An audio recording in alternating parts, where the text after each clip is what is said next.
Jacques Du Bruyn, co-founder of Flume Agency, host of the Matchbox podcast, birder and sports fanatic. I got that straight off X or Twitter.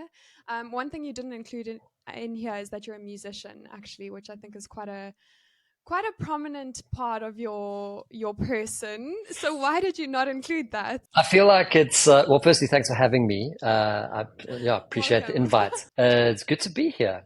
The reason I don't include it that's I actually haven't consciously thought of that. It's not a conscious emission. It's probably me going. That's something I did when I was younger, and I did music as a subject at school. I did classical piano, and I played in a band, like in university, like most people do. And I just haven't done that for a long time. So I guess it's just not, I don't know. Maybe I just don't see it as part of my identity anymore. But birder is. What is a Yes. birder? Yeah. A birder is different from a twitcher. Have you heard of a twitcher? No, but is that someone who streams on Twitch? Because that would make the most sense to So, me.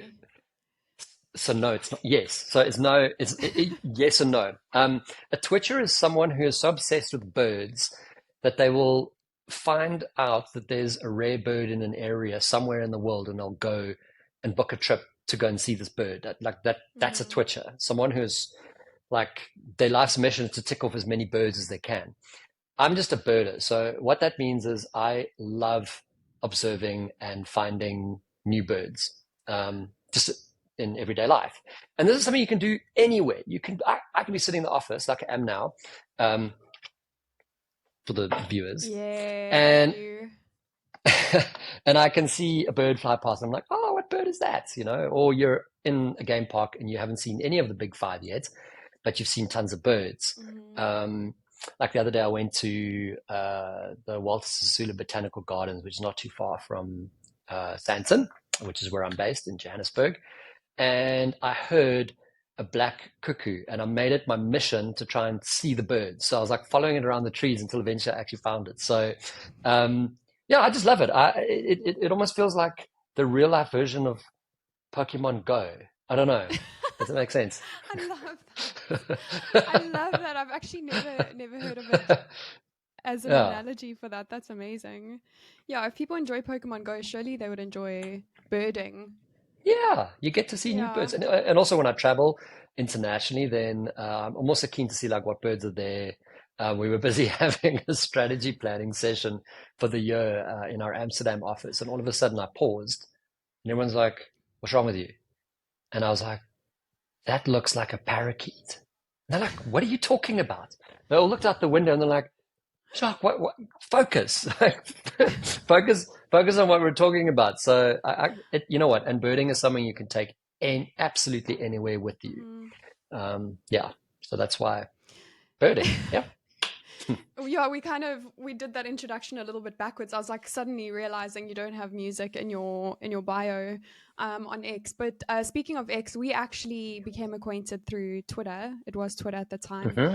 And I was a guest on your podcast, and you said when I came to your offices at Flume, which we definitely going to talk about in a bit, you were like, "I thank you for agreeing to this. I didn't know if you would agree to this." And I'm thinking the same thing about you now. I'm like, Jacques, it's not very technical. I'm still like learning the ropes, kind of thing. So yeah, thank you for agreeing to chat with me.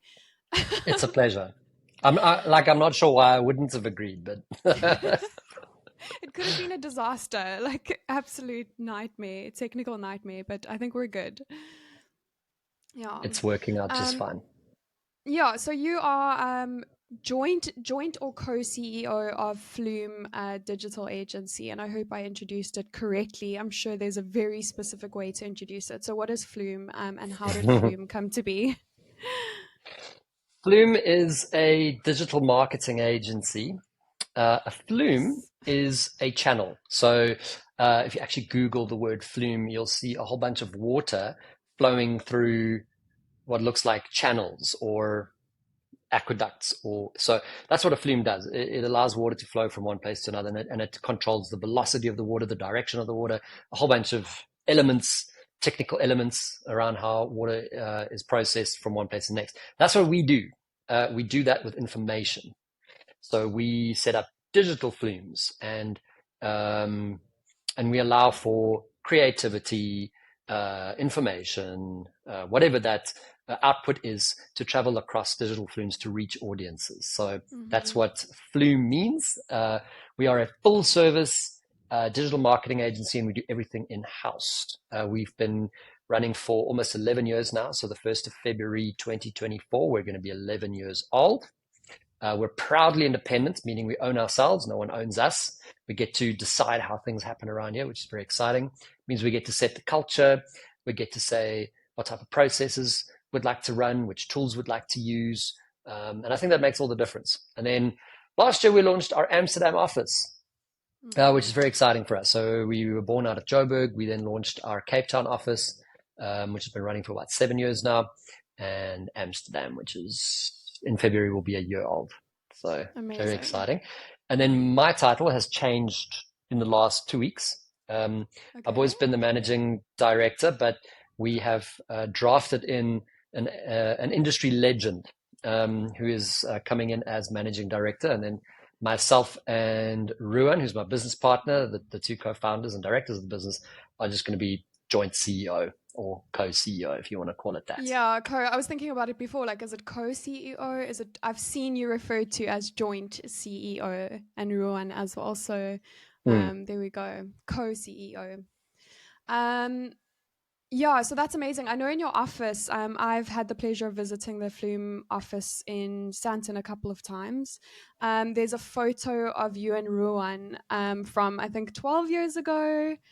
What was the? You told me a little story behind the Yes, you're photo. What right. was that story? Yeah, so it's a photo of us in our 20s, So in our recent. youngling. Yeah, sorry, it was like yesterday. Um, in our youngling years, having a burger in the cottage that I was renting at the time. It's a very small space on someone's Mhm. plot somewhere in Kailami, and we had agreed to start Flume. It was in the October of 2012. So yes, you are right. It was 12 years ago, and Ruan was working at the Johannesburg Stock Exchange, and I was working at another agency at the time that specialized in social media. And the one day we just said, let's start a business together, because we both were like, hey, like, let's do something cool. And I think that's the key probably to why we started Flume. And I might be jumping into some of your questions now that you That's sent me, fine. Hmm.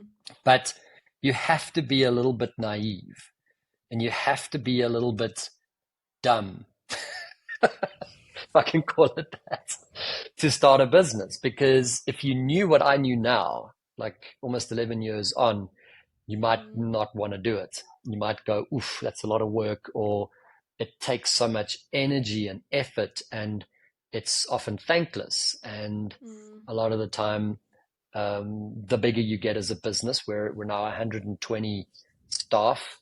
We're still hiring. So, the bigger you get, the more people misconstrue a little bit your actions, what you say, your intentions, etc. When you're mm, small, there's everyone understands everything. The bigger you get, you become more distant from the general mm, staff unintentionally. And yeah, and sometimes it can be lonely. Sometimes it's super rewarding. Sometimes um, it can also be hurtful, like what people think or say about you, which is not true. Um, and so if you take all of that and you put it into a bowl, you go, oof, do I really want to do that? Maybe the answer is no.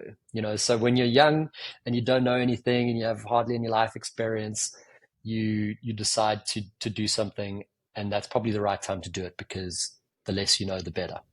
mm-hmm. What kind of stopped you from giving up? Maybe this is a cliche. It's probably a cliche question, but I'm genuinely Mhm. curious to know what stopped you from giving up, because I feel like a lot of people have ideas and they start to execute them, Mm. and then something comes up and they're like, oh, I can't go through with it, because of this. What Mm. did you feel like you had an obligation because you were dependent on the idea working out, or what stopped you from giving up on Flume? It's a very good question. So I think that there's so many facets to answering that question.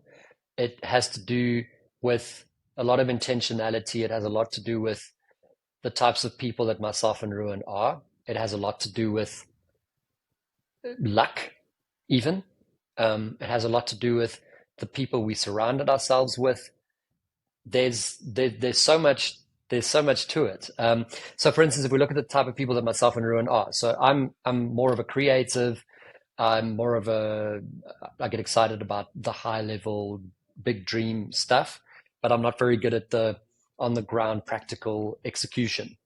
Whereas Mm-hmm. Ruan is very good at that, but he might not be very, he's not necessarily the person who's going to stand up in the room and get everyone excited about the vision, about where we're going. That's generally what I'm good at. But what Ruan's good at is actually making it happen. So you've Mm-hmm. taken two people that can piece the yin and the yang together, and then you're literally covering all the bases. And look, we're not perfect. There's still gaps in that relationship. But I think if you look at how businesses start, it might start with one person, and one person is by no means an island. Now, where does it go? Yeah. Yes. No Yeah, man yeah. is I an think that's how. island, right? Yeah, no, Yeah. no man's an island. One person. Yeah, Yeah, exactly. I love that. no, Yeah. no man's an island. Like if I just start Flume all by myself, it wouldn't be existing right now. I can tell you that straight Mm. out. If Ruin had done it, probably also not, because we both cover different bases. Like I'm the sales guy, I sell. Ruin's the analytical, strategic finance guy. Mm-hmm. He knows how to run a business. I know how to get the business, and so that together is a winning formula. So I think Mm-hmm. having that partnership allowed us to feed off one another's energy. When I've been down, he's been up, and when he's been down, I've been up. And so you always have that forward progression with at least one of us who's excited about the next thing, or when one of us is tired, the other one's got energy. So Mm-hmm. um, so I think that's what helped us plod along is that relationship. And then very quick successes. So we saw success quite quickly with client wins. Within our first year of operation, we landed Mutual and Federal, now Old Mutual Insure. Mm-hmm. Um, and that came through the network, and we started doing small work for that, and that grew into a bigger account. And all of a sudden, we were like, "Whoa, people are paying us for stuff that we're doing." And then you get excited about that, and you go, "Cool, what's next? What's the next one we can win?" So if you just keep your eyes forward, and you're not looking in the review mirror, but you're looking in the windscreen, Yeah. you're able to keep focused. And I suppose the luck that I'm talking about is often just being in the right place at the right time, and having Mm-hmm. started the business at the right time as well. Um, yeah, so I think it's critical to have a good business partner. Mm-hmm. Um, the right one. How do you surely though, like in these 11 years you and Ron have bumped heads. Hmm. Um I can't imagine not, especially being under pressure, or being in, high pressure situations. How do you guys deal? Do you have like a system or a way to deal with conflict? Hmm. Is there a way that you and Ruan get to a resolution? Like, has there been a? Tell me the secrets. Have there been blowouts? Absolutely. Absolutely. There have been blowouts. There have been emotional situations where we both get emotional about something, and then it blows up. Um, we've often disagreed about little things like how to manage people sometimes, how to Mm, run the finances, or there's often, well, not often, but there have been times where we've had to really work through things. But the key to that is trust. We've built an immense trust with one another that if someone is willing to be the worst versions of themselves in front of you, it means that they trust you, that you're not going to mm, judge them because of it, right? So we feel safe around each other. We feel safe that we can really say what we need to say. We feel safe that we can really let each other know how we really, really, really feel. Like if Ruan mm, feels that I've hurt him, he tells me. mm, If I feel that he's done something that I think is uncool and makes me feel in a certain way, I'll tell him. And it's a safe space, it's a safe environment that I know I can communicate in a way that he's not going to judge me afterwards. And that takes mhm, time to build. It's taken 11 years, almost 12 now, if you take from when we met, and that creates the environment to disagree. And one thing that we like to do at Flume is to create an environment of honesty, because first of all, honesty doesn't waste time. You can often waste a lot of time by not being honest. But it's honesty with kindness. So honesty without kindness is brutality.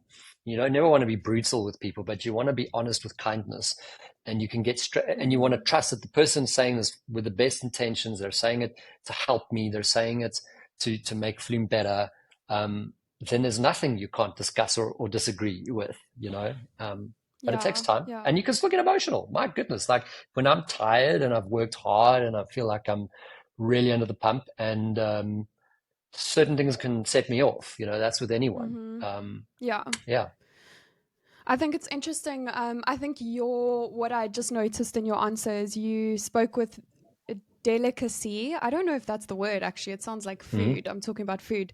But you speak delicately about Ruan in the sense that you were like, if I hurt Ruan, and Mm. then you were talking about if Ruan hurts you, but the way you said it was like, if Ruan does something that I deem to be um or perceive as being hurtful, like a Mm. very delicate way of describing him, Mm. possibly hurting you or affecting you in some way, which I think is quite interesting to note. Yeah. Well, And it we kind of we shows the respect you have for him. yeah, we've definitely hurt each other a lot along the journey. The people Yeah, you work with yeah, the closest that's will why be I'm the saying ones that that. hurt you the most. Um, Yeah, and yeah, that's something that we both know. There's nothing that I can say to you now that Ruin doesn't know, or that Ruin would yeah, disagree with, yeah, because we've hashed yeah. it out so much With lightsabers. with lightsabers. Yeah, nice. Critical. At the end of last year, you introduced Flume Gaming.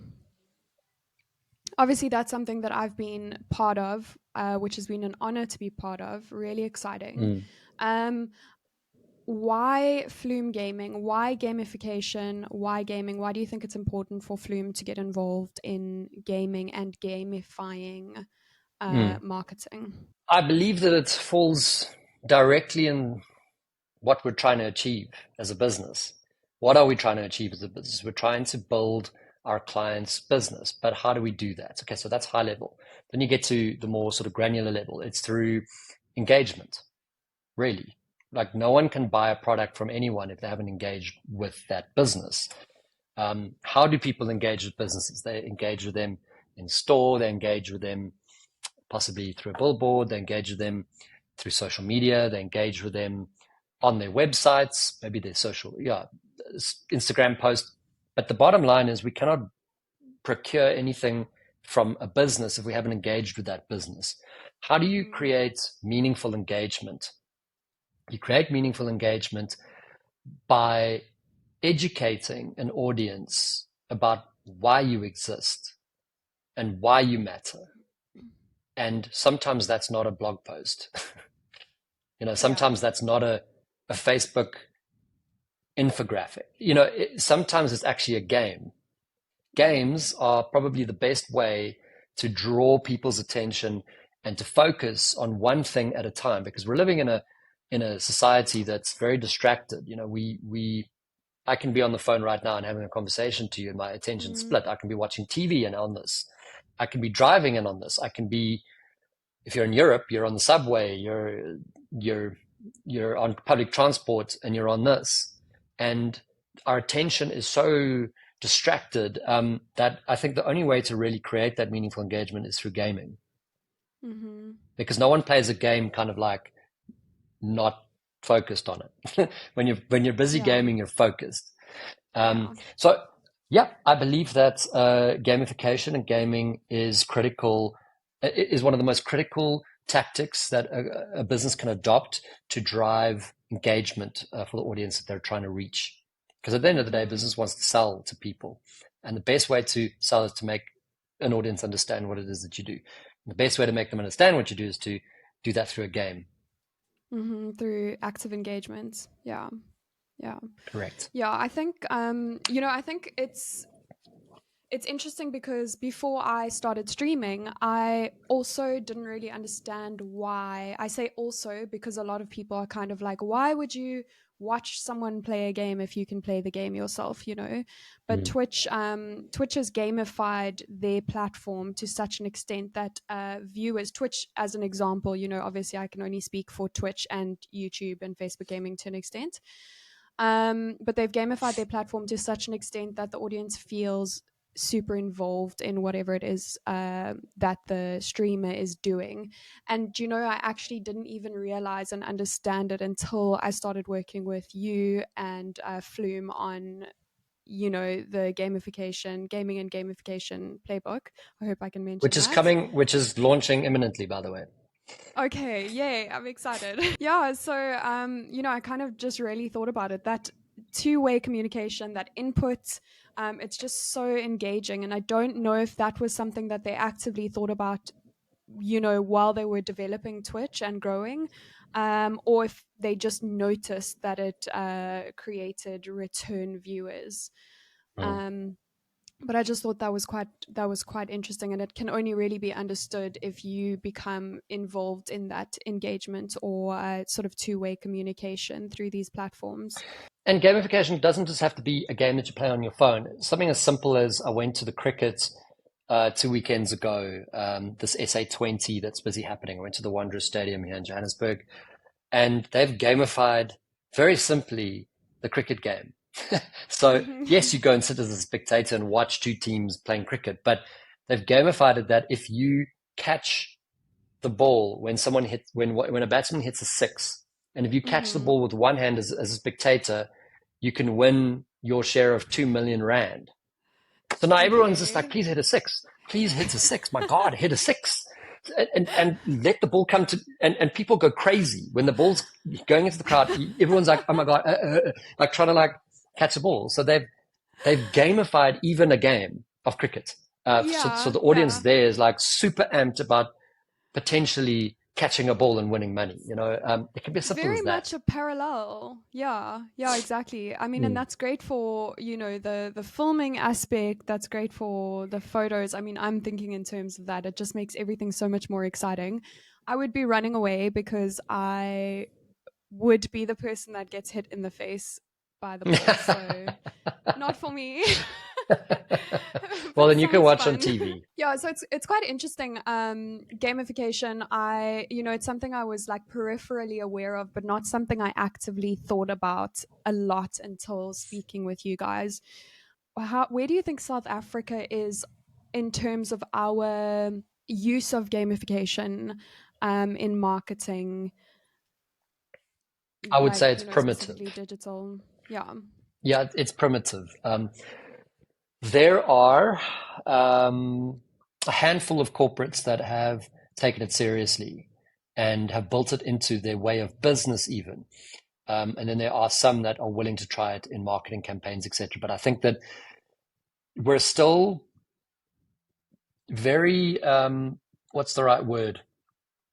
Set in our ways when it comes to marketing. The fact that digital marketing as a category still doesn't have the lion's share of marketing budget at clients tells you everything you need to know about Mm-hmm. how marketers in South Africa think about the omni-channel setup.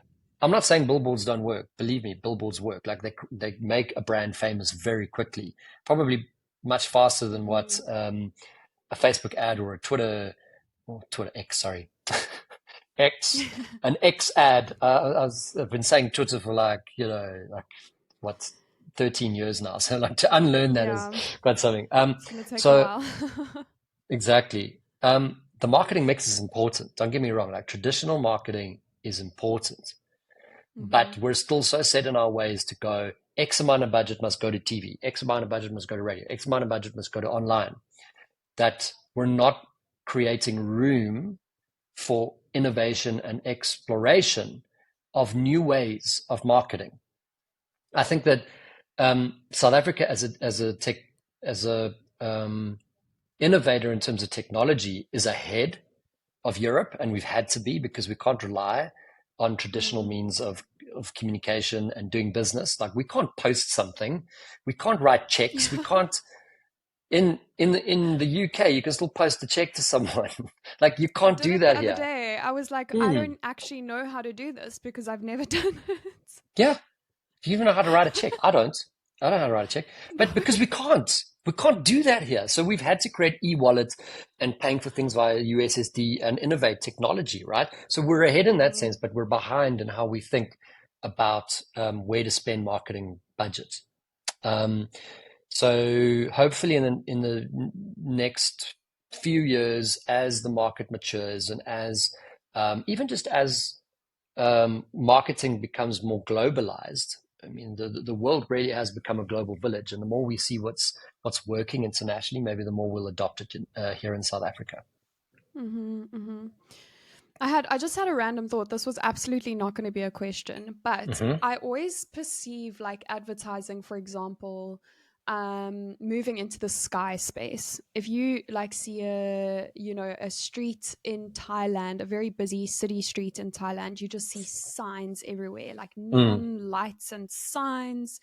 When we have the technology to kind of, which we actually do have the technology to project adverts into the sky, how do we agree on sky space and how much of the sky can be advertised in? I'm a little worried about this. Or what if you've seen drone art and drone displays in the sky at night? What if Mm, it's the drones that showed you the advert? Um, you know, uh, maybe the same way municipalities demarcate where you can advertise on billboards, etc. They'll probably might do the same with the sky and say you can only advertise it in this area. like the Las Vegas sphere, is it called the sphere, right? Yeah. What do you think of that? I think it's visual pollution. But then again, all of Vegas is visual pollution. Like Vegas is pollution. Yeah. It's pollution of it's a sensory pollution, all of it. But Yeah. that's why it's probably okay. Because what we're saying is that Yeah. Vegas is not meant to be anything else but a debaucherous sensory overloading experience. And that the Yeah. sphere like just encapsulates Vegas in one. If there's one image, it's probably that. Would we Yeah. put a sphere in the middle of Joshua Tree National Park? No. No. Would we put a sphere in the middle of Kruger National Park? No, absolutely not. So, No. it has its place. I know I'm answering the question strangely, but I think that for where it's at, it makes sense. But Mm. it's visual pollution. Yeah. um, um, but it doesn't mean that when U2 performs in there as the opening act, it's not going to be amazing. I think like going and watching any Yeah. famous band in the sphere is going to be an Mm-hmm. absolutely incredible experience. I Mm-hmm. saw it for the F1. I don't know if you watched the Vegas F1. Um, I didn't know. so the sphere's eyes were watching the cars drive past as they came past, and it also showed the drivers on the sphere. So Max Mm-hmm. Verstappen, Charles Leclerc, all those guys. Which is, I mean, I suppose it's cool. Um, it Yeah. adds a dimension. I don't know. What are your thoughts? What do you think about the sphere? I think you hit the nail on the head actually. I think that's exactly it. I'm very torn. I'm very much like a nature lover, and like I love nature and we need to protect the environment kind of thing, but at the same time I'm like obsessed with technology and where technology is Mm. going. Um I'm really excited about the things that we've been able to achieve and the things that we can do. Like I think, the sphere is pretty cool in terms of technology. I'm sure there are people who don't think that. And initially, I was kind of like, does everyone who lives here agree to it? But you live in Vegas, like you've got to agree to some crazy stuff happening there. You've been to Vegas, right? I haven't. You haven't? Okay, yeah. I didn't think I would like it. Oh, you've Um, been. Okay. yeah, I've been a couple of times and I didn't think it was my sort of vibe, but it's pretty fun. I actually enjoyed it. I thought, everyone was in a good mood. It was a good vibe. Mm. I actually enjoyed it. It was very celebratory. Yeah, which was surprising for me. But it's And good to test. we as humans need that. We need to Yeah, sometimes not take ourselves too seriously and yeah, not take the world too seriously. Sometimes we need to have the ability to go somewhere where we're like, you know what, stuff it. I was going to probably say another word, but this is probably for all viewers, so I don't want to offend anyone with some swearing. You I know, can put a duck sound over it. It's fine. you know what, effort. Um, let's just unwind. Stop being so uptight. Stop trying to Yeah, fix every single problem in the world, and this is going to have a good time. So I think, and you don't need Vegas for that. Sometimes you just need to tell yourself that in your yeah. head. We take Mm-hmm. ourselves so seriously. Like, as a business owner, I take myself very seriously. And, Yeah. there's times you take yourself probably also very seriously. What I'm about to tweet is very, very Mm. serious, and it's like, Yeah, um, yeah. and which is important. We need to be serious. We're professionals. That's what professionals do. Mm-hmm. We show up when it matters, and we take our role in our jobs and society and our families and our friendships very seriously, and that's very good. But there are times when we need to just calm down and unwind and just let be, and maybe that's what Mm. Vegas is. Maybe that's why it's so successful, because people get to go and be their primitive versions, um, and no one doesn't not like being the primitive version of themselves. Yeah, yeah, exactly. Yeah, we still have that need. Maybe when we're like cyborgs, we'll eliminate, the emotional aspect of being human. But I Exactly. don't know if we want. I don't know if we want that, right? Like music is enjoyable because we're emotional beings, right? I think So music is enjoyable also because humans created it. okay, so on that very note, Jacques, on that very note, you know exactly what I'm going to talk about now. What are your thoughts on AI? I've got a chat coming up with a very very talented artist, Shanae McMahon. And I'm definitely going to ask her her thoughts because she's an artist and she Mhm. uses AI. So she does AI art and she does her own human art. What are your thoughts on AI? Some artists are very angry about the potential of AI taking over, but you said something very, very key, and that was humans created it. So, Mm. yeah, what are your thoughts? Such a big topic. Um, I'm probably gonna frame it based on what we do. So as a marketing agency, I don't think AI is trying to replace anything, or it shouldn't. I think that AI should just make us be able to do more things better, and to reduce the time in which we're able to do things. And when I say do things, I know it sounds like very speaking like a 5-year-old, but in some ways, sometimes when we talk about AI, we do need to sound like we're like 5-year-olds so we can understand the topic. Um, but the fact that I can rely on AI to very quickly help me come up with a creative concept or some questions, or when I'm reading a non-disclosure agreement, instead of sending that to my lawyer, who's going to take half a day to come back to me, or even a full day to come back to me, I can just pop it into ChatGPT and say, or Bard, or any of these, and say, please tell me whether this NDA is reciprocal, if there's any clauses I need to be aware of. And it comes back and says, perfectly reciprocal, nothing out of the ordinary. I did that in 2 minutes. Um, Mm-hmm. and I'm like, cool. I didn't have to send this to my lawyer, and I didn't have to wait a day to get it back, 2 days to get it back. I can just sign it and send it back. I think that that's remarkable. I think that how it allows us to be faster in our delivery is exceptional. And in fact, the fact that humans have created it is incredible. Obviously, one needs to look out for AI, in that we need to look at ethical AI. And I think that's what we need to probably be concerned about is Mm-hmm. is sorry, something just popped up on my screen. I just closed it. Microsoft Teams opened up randomly. It's listening to the conversation.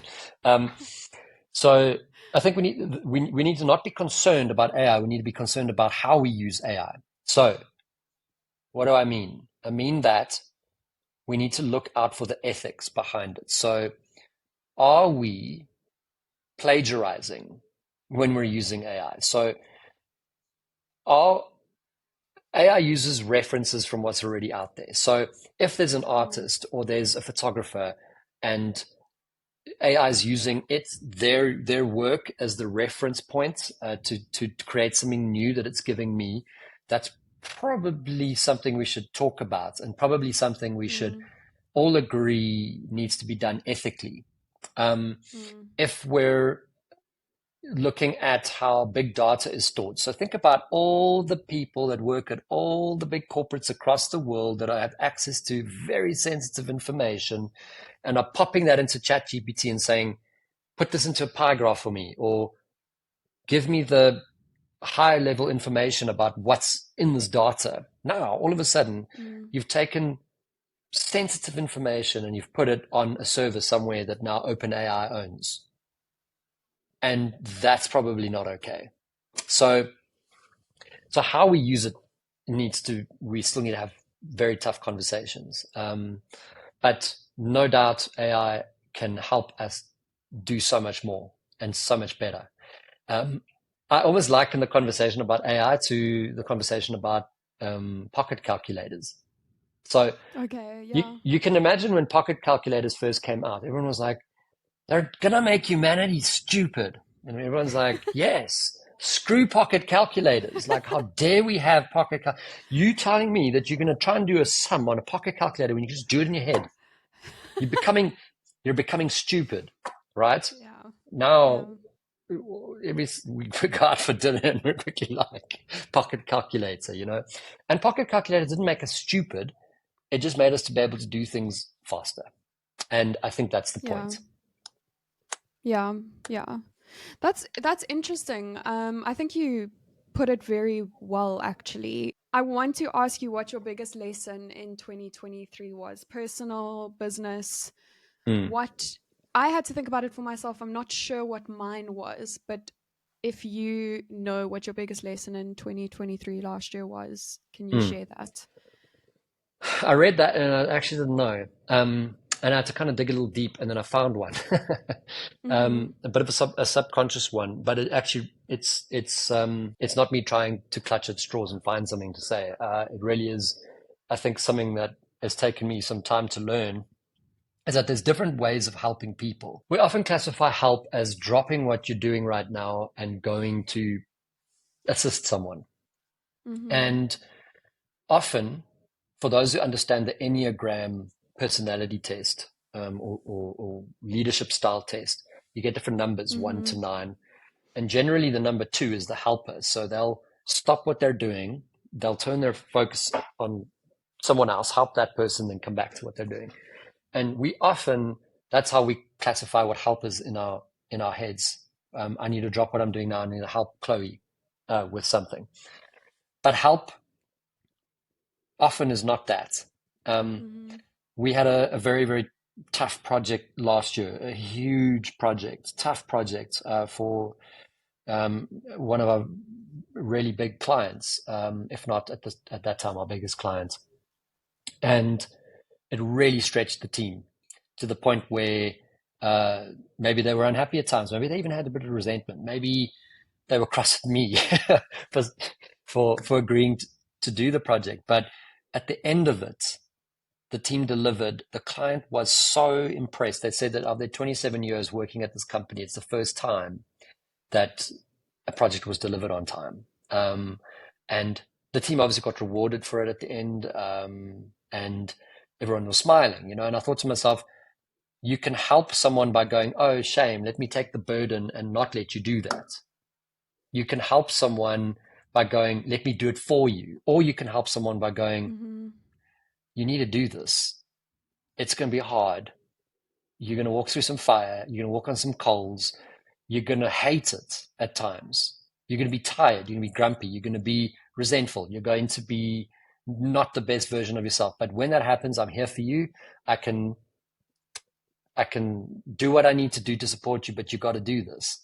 But I can tell you that on the other side of that, you're a much richer person.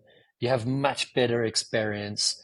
you're fire tested, you're battle proven, it just makes you a much better version of yourself. That's me helping you. And Mm-hmm. I think that was my biggest lesson, was going, help is not dropping what you're doing. Help is sometimes pushing people to do things they didn't think they could. And that's how you can sometimes build better versions of people. Yeah. It's a Mm-hmm. tough one. It's a tough one because in the moment it seems like you're breaking people, but on the other end of the gauntlet is someone who goes, "Oh my God, I'm so proud of myself." Yeah, Yeah. yeah, it's worth it. Mm. Is this does this come from a professional? Is this a general thing? Does it come from a professional or sort of private standpoint? Like, is this how you would deal with anyone, or does this specifically apply to? Well, it depends. If you had to, if you had to break down on, on the side of the road and you phone me to help you, I'm going to come and help you, right? Like, I'm not going to be like, You were like, Chloe, Chloe, it's gonna be hard, this is but you something gotta that you push just got to yourself. go through. You just got to go through this. No, I mean, there's obviously I'd be like, circumstances uh, there's obviously circumstances in a private setting where you're going to drop what you're doing and help people. But I think when it yeah, comes to maybe some family members, maybe some friends, sometimes the best help you can do is to let them go through something, um, mm-hmm. and support them, but let them go through Mm-hmm. it. Not take the burden from them. Not try and reduce the burden. Not try and fix the burden, but actually let them go through it. So yeah, Mm-hmm. help. In summary, help is not taking something upon yourself. Help is sometimes just um, walking with someone through something, or encouraging someone through something that they're Mm-hmm. busy going through. Mm-hmm. I like that. I like that. Mm. That's really good actually. Um in terms of 2024, I don't know if you're the type of person that writes down what you want to. I feel like you are. You're the type of person that writes down what you want to achieve, what you want out of the year. What is a goal or what are your goals for 2024 that you can share? Sure. See, I'm going to disappoint you so badly now. I haven't written anything down. No, I'm joking. For the business, I absolutely wrote something down. I put for the first time ever. I had a printout made as a digital agency. Can you believe that? I made a printout for all my team members for our Cape Town year end and our Joburg year end. I handed them all a Z fold, and at the back I Mm, wrote a little personal note for everyone about thank you for the year and looking forward to 2024. And part of the Z fold was look what we achieved in 2023, and part of the Z fold was here's what we're trying to do in 2024. So that would definitely be writing something down. So from a business perspective, and I'll tell you now what my personal goal is. From a business perspective, the vision really is to continue to become the best and, well, not the best, best is, how do you measure the best necessarily, but the most respected and admired agency in the country, and eventually to become the most admired and respected in the world. And the ultimate goal is anywhere where there's working hours, there's a Flume office functioning. So you can think mm-hmm. Australia, UAE, Europe, America, anywhere where there is daylight to do work, there should be a Flume office operating and adding value to clients. So that's the ultimate goal. That's the mission. That's the commander's intent. That's what everyone at Flume, when they're busy doing sending an email or doing their piece of work, goes. That's what we're working towards. So that's the Mm-hmm. goal. It's written down. Everyone can see it. From a personal perspective, I haven't actually written anything down. It's in my head that I want more freedom to to be a better version of myself. And what I mean by that is that the more I work and the harder I work and the more tired I am and the more I put myself aside for other people, often I'm not the best version of myself. So I become a very grumpy business owner, or I become a grumpy friend, or in relationships, etc. And that's that's not what I want for myself. It's not what I want for the people around me. So for me, it's about letting go of things, allowing other people to manage those things for me, like actually let other people who are better at doing certain things do those things so that I can be Mm-hmm. freed up to really focus on the areas that I'm good at, that I'm passionate about, that I can truly say I feel purpose in, but that it also gives me breathing room to do less of the things I shouldn't be doing so that I can be a better version of Mm-hmm. myself. And that's difficult sometimes to achieve that. You have to be intentional about it. Mm-hmm. Mm-hmm. Yeah. Jacques, thank you so much for chatting with me. I really appreciate Pleasure. it. Always a pleasure talking to you and, learning from you. So, yeah, thank you so much. And yeah, good luck with everything. I'm looking forward to Thank seeing the you. playbook out and seeing where Flume is going to go. No doubt. I mean, I don't even need to say it. Like, just with your, with your intentions, it's just gonna keep growing exponentially. Thank you so much. I really appreciate you inviting me. Sorry to the viewers if we veered off topic a little bit, but you know what? It's all going to make for good commentary and debate. And Chloe, yeah, likewise, always good to learn from you as well. Love your perspectives and always love having a chat.